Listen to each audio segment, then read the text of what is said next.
exactly what we need. We need to move from a lot of catastrophizing and talking to actually creating viable pathways to achieve what we want to do. So what we've tried to do was look at what could work for farmers, and at the same time, what would work for the environment. If there could, and what would it take if there was a small helping hand? Now, go back to slide 2. Keep me on my toes here.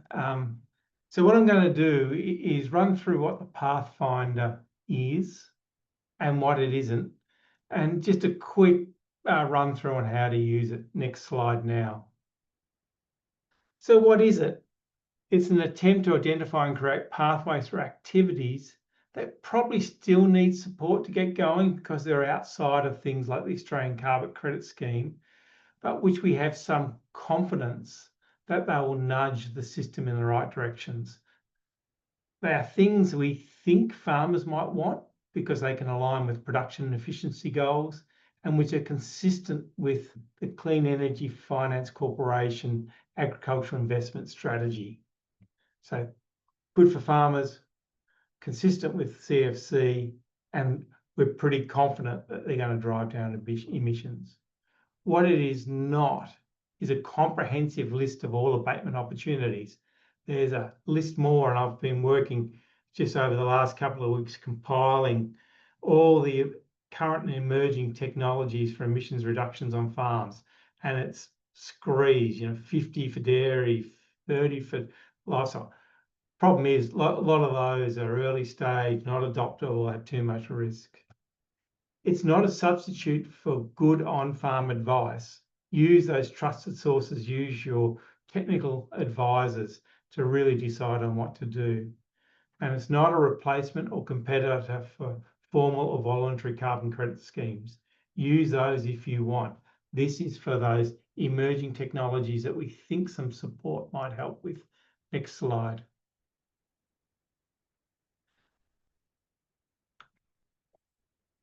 So the manual is structured to take you on a journey through 3 stages to prepare, and it has a range of tools that allow you, direct you to tools, and has some supporting material on how to take a greenhouse gas baseline, how to evaluate options.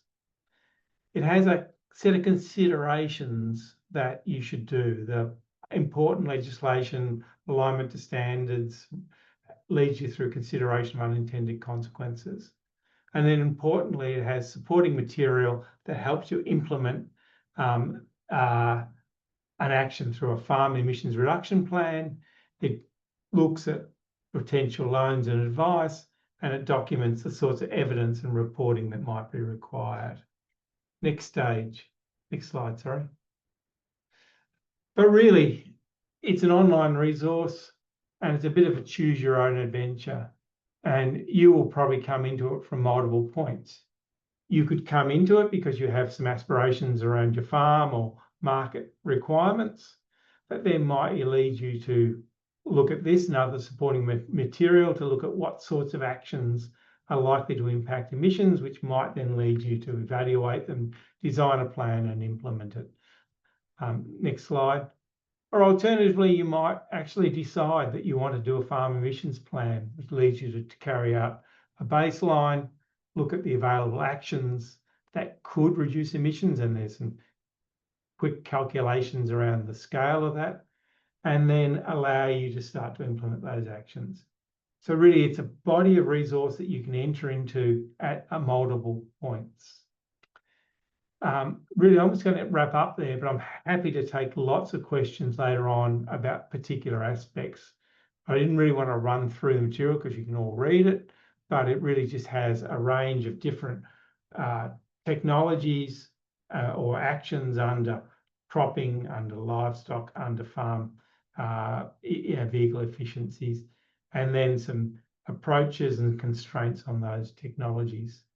But really, the important thing here is it's a way to take a journey through the maze of information to decide on what might work for you with your farm, with your aspirations.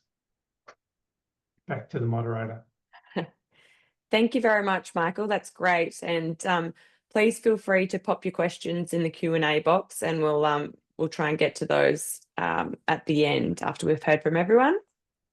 Yeah, a very exciting tool, and as you can see, can be used for a lot of different things. We're now going to hear from Melanie Matters, who's the director at the Clean Energy Finance Corporation, and she's going to chat to us about sort of joining the two pieces together and how we can use this tool to get some concessional loans on the farm. Yeah, thanks very much, Ellen. Hi, lovely to be here and speaking on this webinar. I thought I'd just touch on sort of who CFC is very briefly, and then I guess why we developed these programs and sort of how that product design and program design came about. So CFC, we are a specialist climate investor. We've been operating for 13 years. We're funded by federal government. And so we invest to reduce emissions across the economy. The team that I sit in is called the Natural Capital Investments team. And so we're solely focused on how we can address one of three of CFC's strategic priorities, which is how we can lift agriculture sustainability and carbon sequestration. And so with that context in mind, I thought I'd talk to sort of why did we try to develop this, and really picking up on Verity's sort of introduction and point at the start about we wanted to help farmers do more of what we know is already doing and to help farmers getting on that journey towards net zero. So we really thought about, well, what are the things within CFC's wheelhouse that we can do to enable the farming community to do more in this space? And it came down to basically information and finance. And so on the information side, as Michael has spoken through, we worked with Michael and his team to develop the Pathfinder. We specifically made it's an open access free resource online. You can access it through www.cefc.com.au/Pathfinder. And so I do encourage everyone to look it up and to use that resource. And we wanted to sort of coalesce and sort of put together something that was based on science, based on the rigor of the CSIRO team's analysis, to say these are the sort of activities that we know are good, meeting those goals of production, require some capital, can be implemented on farm, and so forth. Then we were sort of looking at, what else in terms of the finance solution. So we worked with James and his team at NAB to co-create a product that can focus on those activities. And we've had a long time relationship with the banks, and particularly NAB, in terms of delivering products. And the reason for that is, it makes things a bit more simple for the customer. You're banking with NAB, you're able to go to there, and we're able to. CFC is one of our, financing tools, is that we can provide concessionality, and we're able to pass that through the banks, and it goes in full to the customer. And so that's the sort of background to the product itself, as an effective and sort of efficient approach to delivering capital towards emission reduction activities through a well-known bank like NAB. And so really sort of thesis behind the program and the Pathfinder was around providing finance and information to support farmers to get on that journey, get on the pathway towards net zero. And really at the centre of the project design or program design was, farmers know their assets best. Farmers know what their production capabilities are and what plans they've got. We're really encouraging that whole of farm planning and approach to look at it. So within the Pathfinder, there's a section on sort of the stacking capabilities, thinking about how you can combine bundles of things together for whole of farm outcomes. And then recognising that there needs to be optionality, because climate is an impact and an input to farming production, seasonality, economic considerations. And so what fits for one person is not going to be the same for the other. So it was really designed around those core principles. And, thank you to sort of James and Michael for the work and support in pulling these programs together. We're really excited to see it out in market. looking forward to everyone hearing Trent's story later, and thank you to Farmers for Climate Action for sort of pulling this all together and creating that opportunity for people to hear more about this sort of program and products. Thank you. Thank you very much, Melanie. That's really interesting. And the sentiments that you mentioned are really echoed from what we've heard through our Ag Insights study, where we surveyed 618 farmers. And we heard that those 2 points come through really loudly, is that to do more. So we had about 64% of farmers want to do more. And the barriers they face are lack of trusted information and access to finance. So these are two really big things, and this is one of the reasons why at FCA we are working closely with the banks and or with NAB to sort of give our farmers what they need and what they've already demonstrated to us that is missing. Okay, so I'm going to jump over now to our next speaker. We have James Bentley, who is the Director of Sustainable Finance at NAB.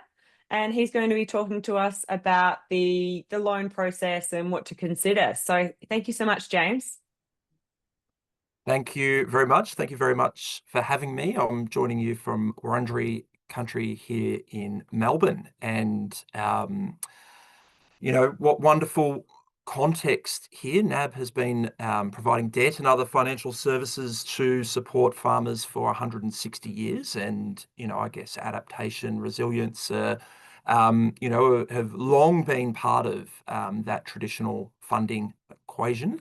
But when we think about the transition, we know we need an accelerated effort of work, and work takes funding. That's the long and the short of it. If we want to see decarbonisation, adaptation activities happen at the scale that we know that they do need to happen, then funding has to absolutely be part of that equation. And hence, it's beholden on the entire finance sector to innovate, to respond to that challenge. And, through our networks and through the relationship that Mel mentioned that had been going back some time with the CEFC, we had been looking at how can we do something for our agribusiness customers for some time. And, these products don't sort of come out of nowhere. There was, a long history there. And then, the nuts and bolts of actually working through how do we do this? Importantly for us, how do we make it simple and easy for our customers? And then where we've arrived with the NAB Agribusiness Emissions Reduction Incentive Program. You can thank our lawyers for that wonderful name. But really it says, what it is. It's a program to support our customers to undertake on-farm activities that they want to do. And if you jump to the next slide, please. So, when we talk about the work, we do need some work to apply for these loans. So we need an acceptable greenhouse gas baseline. The great thing for us, CSIRO, and, have put together a list of suitable baselines. And, from time to time, we look to bring, there's all, new tools and systems to help farmers and make it easier for farmers to do this work. We're taking those to the team at the CFC to look at and add to that list over time as well. So by all means, if there's something that's not on the list, you can bring it to us and we'll have a look at it. And really, the intent here is that, we're building the capability of the sector to understand their emissions, what the key drivers are, so that they can start to plan for the future. And that, again, having a plan, so a farm emissions reduction plan, and I guess by the time a customer is coming to us, typically they've spent a lot of time considering these plans and figuring out how they put them to action. What we're doing is just formally documenting that in a consistent way. And, that plan becomes part of the application for one of these loans. And then the final thing is we need an application for funding to undertake one of the eligible activities. Now, I should say all of these loans are subject to, NAB standard credit terms and conditions and obviously the eligibility process as well. So if we jump to the next slide, we have two groups of eligible activities, and the first group, these are activities where the customer can borrow up to $5 million. We set up a dedicated loan facility for the customer.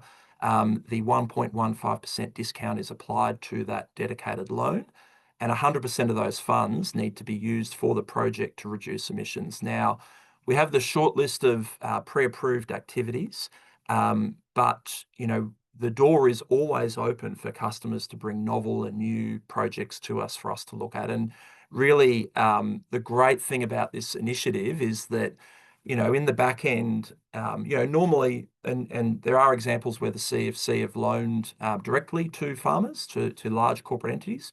But normally, those sorts of relationships, there's no way for an ordinary farmer to sort of engage with the CFC on a one-to-one basis. Through partnering with us, we've got an open line of communication with the CFC, and I'm reliably informed by Mel's colleagues that my team pesters the CFC for new and novel things more than any others, which we're very proud of. So please bring us new things to look at. So that's option one. And the loan term there is up to 5 years. Option two is a new financial innovation to the market in terms of this sort of, I guess, leveraging that relationship to deliver something novel to the market. And the sort of key driver here is that when we think about the sort of core emissions from agribusiness, livestock emissions of methane, nitrous oxide emissions from fertilizer, and then also, this enormous opportunity that all farmers have to put a small bit of their land to reforestation, but not in a way that sort of feeds into environmental markets, maybe too small to be worthwhile doing via an ACCU sort of project. These are big opportunities for the sector, but at the moment, there's sort of commercial uncertainties with undertaking these activities.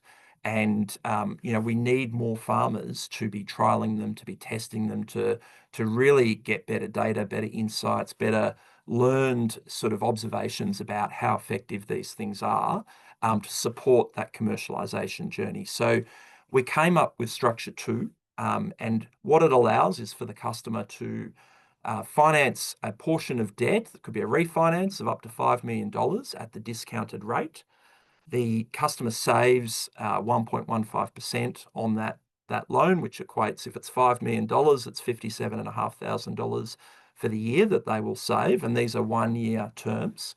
The customer agrees and evidences that they will spend the saving on the green project.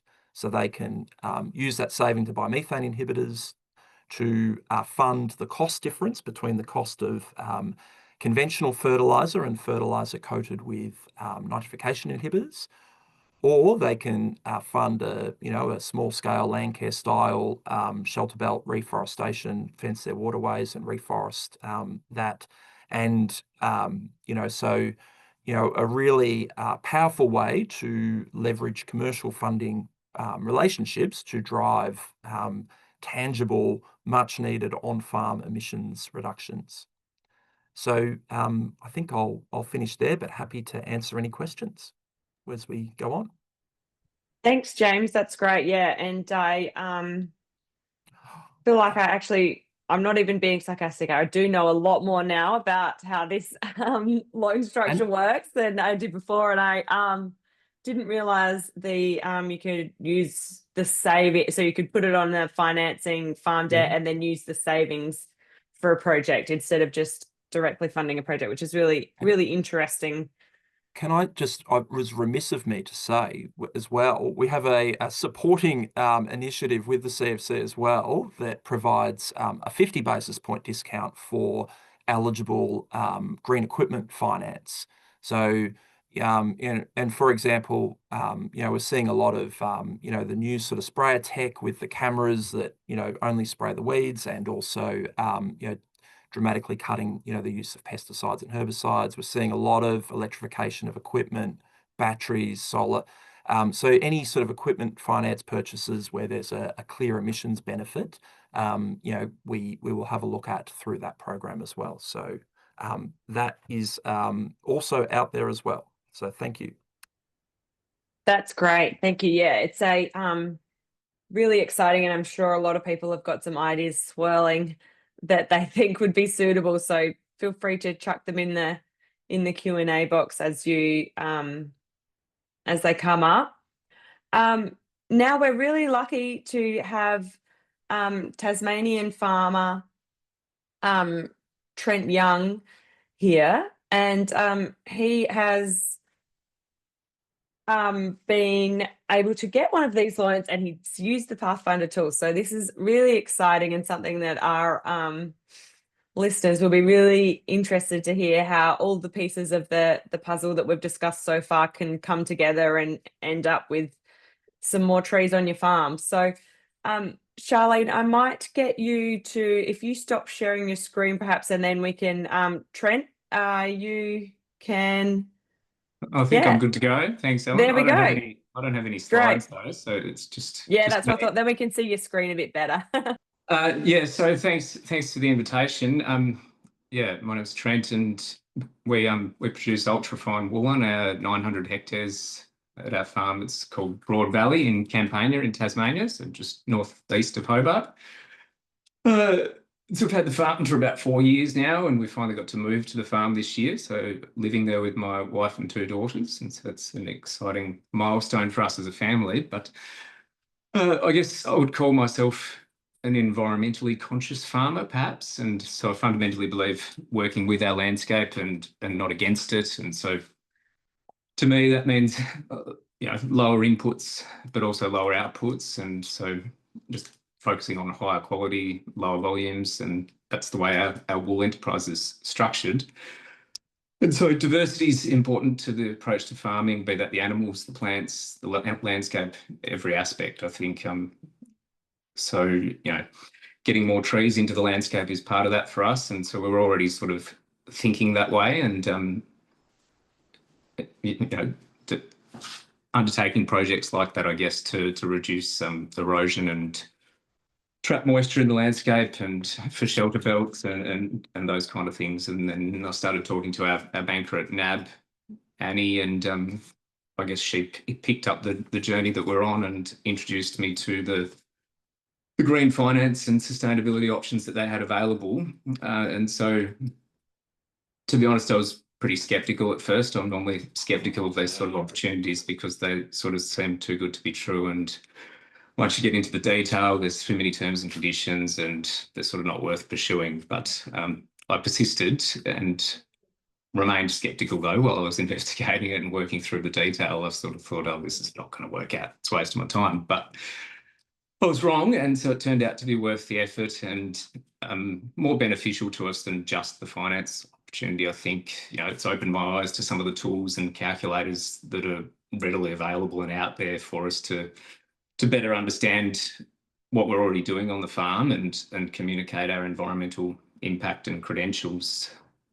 So whilst analysing the different project types seemed a little bit complex at first, I settled on the reforestation option, and we're sort of under the option 2 there that James was just talking about, where we get the interest rate discount. And so the reforestation seems simple enough to me, fitted with our current objectives, and simple to articulate for the application and then to execute as well. And so I played around with a few of the different calculators online, partially to make sure that I was getting it right, but checked a few of them out and was getting similar results, but finalised the application with the MLA carbon calculator, and that produced a pleasant surprise for us in that we're sequestering over 2,000 tonnes per annum net of our operations. We've got a lot of native bush on the farm, so that helps. And this is great information now that we can sort of build on and further analyse, communicate to our customers and supply chain, and leverage off, because more and more people in the supply chain and consumers are starting to appreciate this sort of information. So I'm pleased that I was pushed into working it out, as I'm sure many of you can appreciate that there's so many things that you don't get around to unless you are pushed into doing it. So it was good to have the nudge from the financing opportunity. And then once I got all the information together and got it through to NAB. They had a response really quickly, which was another nice surprise. I was expecting lots of follow-up questions, problems with the way I put the information together, that sort of pushback, but there was none of that. So perhaps it was good enough to be true, or whatever the alternative phrase might be. But so yeah, we're on the option 2 reforestation project, and we get a 1.15% discount on the loan, and then we reinvest those savings into the reforestation project. So we're no worse off financially, and we get to plant the trees as a result. So that's, yeah, good. We're not out of pocket, and also the project's, it's pretty flexible, I feel, in terms of the parameters, and I can pick up why after hearing some of the other people speak today. They've really thought about that aspect for farmers, and it definitely shows, because it's not rigid and really structured. You've got to do X, Y, Z in a specific format or anything like that. There's quite a bit of flexibility in how we go about it, where and when we do the planting and that sort of thing. We've just got to submit the evidence at the end, which is a refreshing approach, I guess. And so, yeah, I think it's a great opportunity, and I'd encourage anyone who is interested to explore similar opportunities through NAB or Energy Finance Corporation, or however they might go about it. That's great. Thank you, Trent. And it's a really lovely full circle moment having you here and being able to find out, exactly how these goes from, Michael's Pathfinder tool through, the support and the process that the CEFC have with Melanie, and down to James, and then, to your bank manager suggesting it, which is really lovely, and the trees in the ground. So yeah, that's a really interesting, and really appreciate you taking the time to chat with us today. We're No starting worries. to get thank you. We're starting to get a few questions through. We better not shy away from the tricky ones. James, how does this is probably just for comment really, but obviously, NAB still has to fund fossil fuels. And, what do you think the future is for that? And what's something maybe that our farmers or the people that are really passionate about that, how can we sort of help to move away from that, do you think? Oof, the big questions. Look, I think that's right. The economy, as it transitions, the funding of fossil fuels will be phased out. We obviously can't stop that immediately, and there'll be very different views of how that all plays out. All NAB's plans are set out in our recently released climate report, and if there's feedback on that, I encourage you to set it in. I think, the flip side of that is that teams like mine need to, our job is to scale funding for transition activities, right? And that's all I focus on. And, that's what we need to grow as a business. There is, a significant opportunity for us in that space. And, we are looking at, pulling out all stops to get that moving as well. Great, thank you. All right. Jump in on something. I loved your presentation, Trent, and I'm sorry the weather in northern Tassie looks as bad as southern Tassie at the moment. But I want to pick up on something that you said, and I noticed Laura's pinged in a question in the chat, and it's really over the flexibility and the general, I suppose, chill nature of this whole process. And it's worth thinking about why that is, because this is a very different approach than trying to sell carbon or offsets into markets, which then gets you into a whole world of compliance and fiduciary constraints. Here, what we've done with CFC and NAB is we say, well, we're pretty sure these sorts of activities push us in the right direction and are going to help. And it's in our collective interests that we all do it. And if we all do it, it'll overall average up to a good outcome. And it mightn't be exactly right on that spot where you're selling something. And so to this question, it sort of sat behind what James was saying around, how do we scale these things in the future? It's really by aligning this collective on-farm benefit and societal benefit through a whole range of other mechanisms and instruments we use. And so through how do we drive investments, how do we create markets, will be the way that we scale these things. Because if we end up trying to monetize all this, we'll end up in a really heavily compliant market, which when we're dealing with the low margins that exist on-farm abatement activities, closes it out.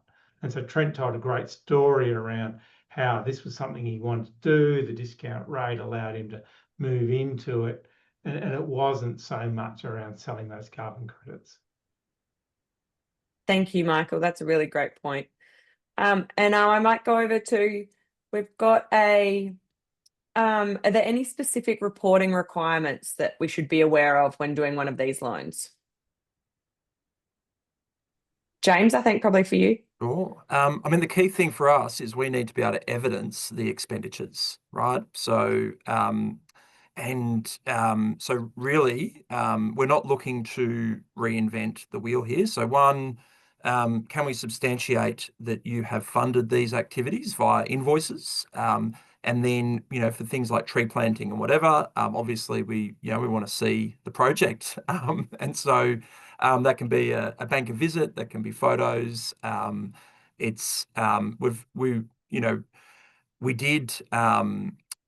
We did take a view that, at this point, we need to keep things as simple as possible. And as Michael said, sort of be directionally right.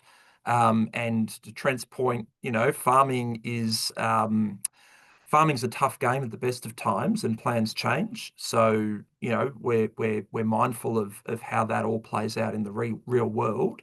I think there's we don't know what the future holds, how these programs evolve over time. What we have today is a pilot, it's a test. We certainly, we have an ambition to scale this and see it grow beyond where it is today. But what the next phases look like and how those evidence points sort of come into play and, over time, I think you would expect sort of the rigor and maybe, as the market starts demanding sort of more information about emissions baselines, for example, and for that information to sort of have more rigor around it, the finance sector will possibly won't lead that, but piggyback off that work to embed into our decisions. And, very much our principle is we're not looking to sort of do anything new. We're looking at how can we leverage what's in place and what you're doing already, if we can. Great. And we've got a few questions coming through now. Really great response. Thank you. Now this was, was wondering about new loans. So for farmers to trial pasture renovation with legumes or to complete a land care type tree planting. So this is a new loan and is different from that of green equipment. Would that be on the 1.15% discount or the 0.5% discount? And is it subject to a minimum amount? So all the loans are subject to credit approval. The 1.15% discount aligns with our term lending, and term loans are usually secured by the land. And so that's and I guess that's the context there. A project putting legumes into pasture, the funding for that project would come under that option 1 type loan. And when we say legumes, we actually have a list that is referenced in the Pathfinder manual of eligible legumes and herbs. So all the species, Michael assures us, have been vetted to make sure that there's a emissions intensity or emissions reduction benefit to those establishing those things in general. And yeah, that would be that sort of, I guess, a dedicated loan would be set up, linked to the funding expenditure of that particular project and the discount applied to that, and that would be the 1.15%. Great. And we're getting a lot of questions about, interest in the loans and this program as a whole. And I understand it's still in the pilot phase. So do you think it will be continuing? Is that Well, Melanie and James? Melanie as well? let's put the hard word on Mel. Well, when we say pilot, it's we saw it as our first rollout of this program, and we do, as like picking up on some of James's points, definitely see that we can sort of evolve the development of it as well over time. But yes, from our point of view, working with the banks to support farmers through this sort of mechanism is something that we will continue to focus on and is a big part of our investment strategy. That's great. Thank you. Very exciting. Did you want to have anything to add there, James? Yeah, and just to say, the funds are there, and particularly with those 1-year loans, the intent is that if the customer wants to go again, we would certainly, subject to the initiative being available, we'd be, very keen to, enable them to go again, but they will have to apply each time. So, yeah, great. We'll share them around a little bit. This one is for you, Trent.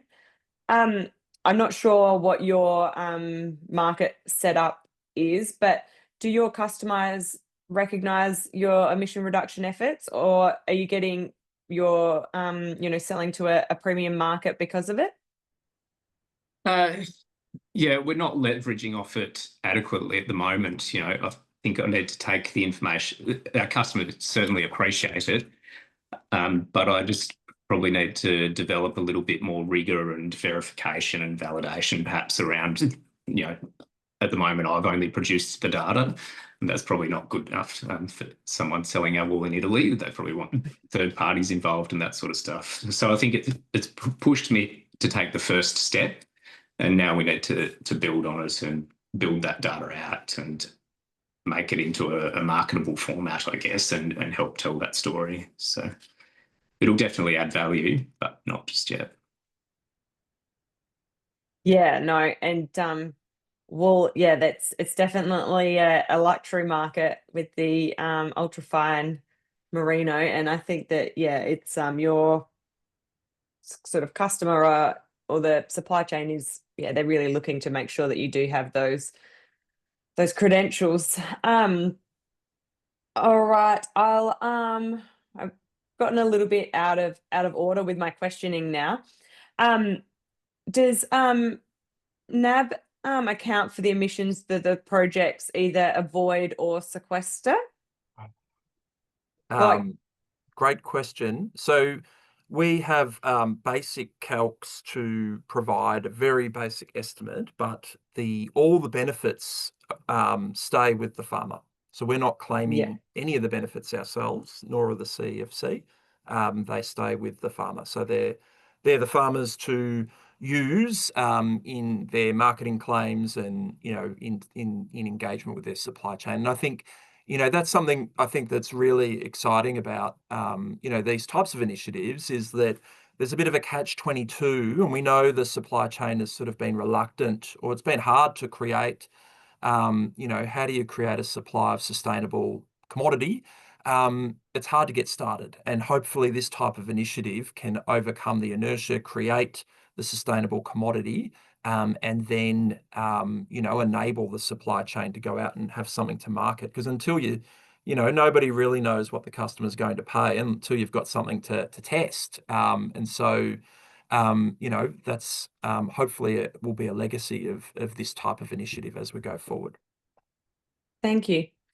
This one, I think perhaps for you, Michael. When setting baseline emissions, how should one account for climate variabilities? And are the baseline emissions based on emission intensity or absolute? So the recommendation, the calculations in the Pathfinder manual are back of the envelopes, just to give you a scope and a guess in. What the manual recommends you do is, when you get a feel, like Trent said, around where you are, you actually undertake the use of one of the more formal calculators that are listed in the report. Now, absolutely, emissions will vary year to year, and you really want to take, and many of those calculators will suggest it, a running average over a few years so you can look for change. There's a section on calculating baselines that will look at the nature of the particular activity that's undertaken. For some, a shift from a moving average is okay. In others, you can take a time trend based upon things like changing herd numbers and things. What the activities listed in the Pathfinder are targeted at reducing absolute emissions, although some of them will have the potential only to change emissions intensity unless other factors are held constant. So you could get leakage. So, for example, changing putting legumes into pasture may lead you to have increased browsing and a whole range of other activities. The calculations in the manual for even the back of the envelope ones fed through into the FERP will look at whether that's likely to result in an absolute emissions or just an emissions intensity change. But the intention here is absolute emissions reduction. Now, there's really good reasons why agriculture might want to take a focus on emissions intensity and leave those broader negotiations around sectorial influence on overall targets in other parts of the political realm. But the objective here was, can we assist in absolute emissions reduction? As I said, many of those practices will overlap, and it'll be the extent to which herd numbers are increased or leakage happens in other ways. That's great. Could the cost of completing on-farm baseline be added to the NAB financing costs? James? We are talking to the CFC about this. So if an application comes in, we will have a look at it and take it to Mel and ask her when it comes. So, but we'll have a more solid answer soon. Well, someone Unless is. Mel can answer live. Oh, No, just, yeah, we're working through it, but I think conceptually it makes a lot of sense to have that. And yeah, we've got that conversation going on. I think that's the beauty of having this sort of partnership and this arrangement and this working relationship amongst, NAB and with CSIRO as well, because even in the time since we launched the program back in end of January, in that time, there have been some additions to the Pathfinder that we've worked through from customers bringing ideas through James, running it by myself and Michael. The baselining services has come up as part of that, so we're sort of actively working through those. So to James's point about, I have more contact probably with James than some of my internal colleagues, because we're constantly sort of talking about how we can improve and adapt the product and the sort of eligibility for what farmers are needing and what's going to serve the market. James just talks endlessly, actually. It's true. It's true. it's lucky we enjoy it, Are James. sick of hearing from me, so I've reached out to Mel. And now you're part of the FCA family as well. No, that's really interesting. Thank you. And there was the comment that a credible baseline supports the integrity of the loan. So that's really really important. We're getting close to the end of this webinar now. We've got to. I've just had someone call in that they has been the announcement that the Liberals have formally agreed to dump the net zero by 2050 goal. What impact does this have for Pathfinder and the CEFC? Obviously everyone on this call is probably of a similar stance of Farmers for Climate Action. We're already at 45% clean energy in Australia, so we are well and truly on track, and we believe that we really need to stick to the plan. We're hearing time and time again from our farmers that they are really hurting from the effects of climate change already, from a you know, a mental health standpoint and a livelihood standpoint. It's you know, these aren't sort of 2050 issues. These are happening now on farms across Australia. And then even from an economic standpoint, you know, ABARES already clearly demonstrating the impact of climate change on economics as well. But I'll pass to perhaps Michael. You unmuted quite quickly at that question. So did you want to speak first, and then I'll go across to all of our panelists? Yeah, I'm not going to get into the politics of this, but all I was going to say was that the activities listed in the Pathfinder have focused on those activities where there's likely to be a co-benefit in terms of productivity or reduced inputs, because often emissions on farms are a result of an inefficiency in the system. So there's opportunities here to improve efficiency of operations, in addition to, as sort of Trent said about, there may be other on-farm aspirations where reforestation or afforestation can contribute to broader sustainability goals. So we don't have to be thinking of net zero as a zero-sum game, either in agriculture or in broader energy markets, where we can see that, you know, the lowest cost contributions to future energy grid is coming through renewables. So I think there's just a broader story here around stepping away from this as a zero-sum game and looking at where it aligns to other objectives and goals as well, can break some of that lock-in. Thank you. Melanie?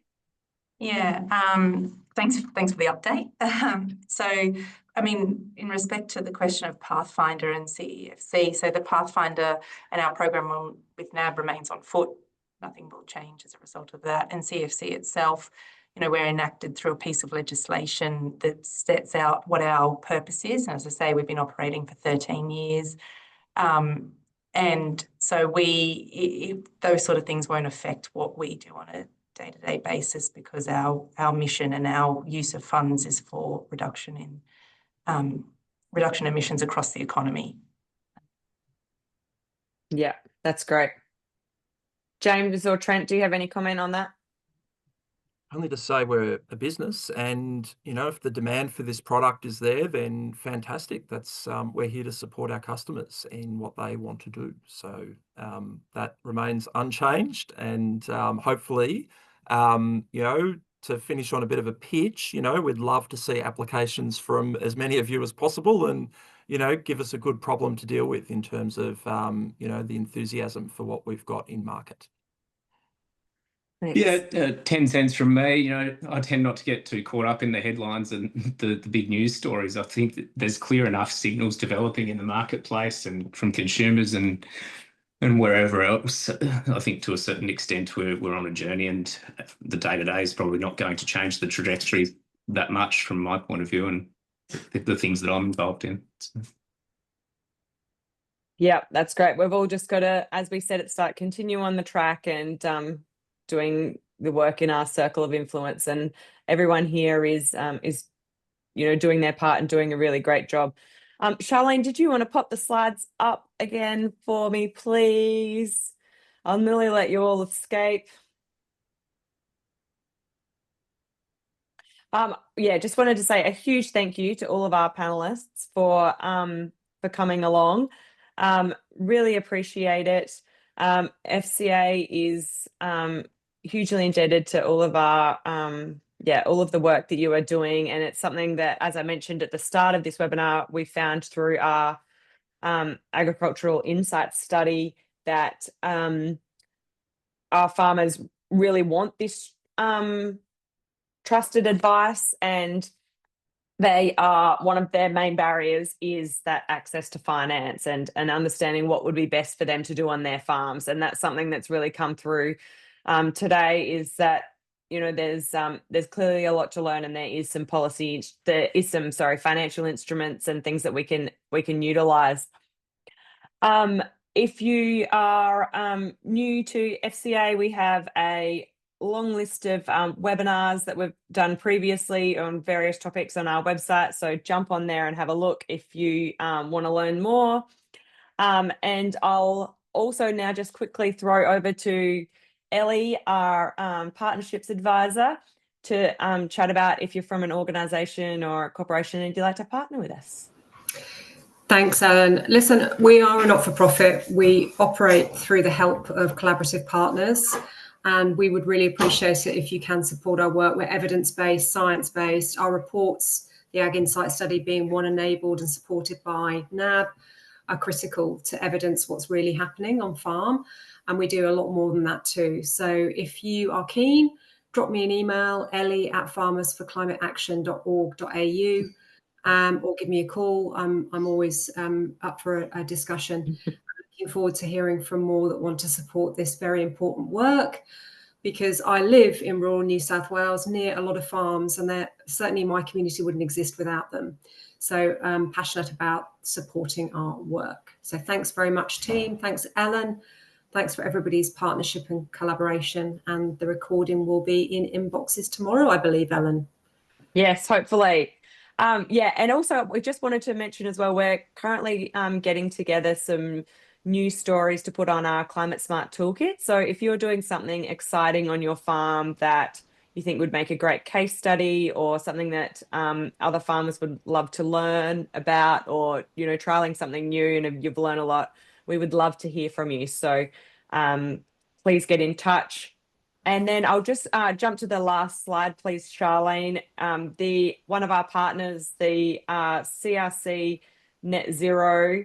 Oh, sorry, it's not come up. But anyway, CRC Net Zero is having their conference in Brisbane, I think it is, at the end of the month. So it's just CRC Net Zero. Jump on and have a look. They've got some really exciting things happening over there, and FCEA are very pleased to be partnering with them and heading over there. So you'll see some of our staff at that.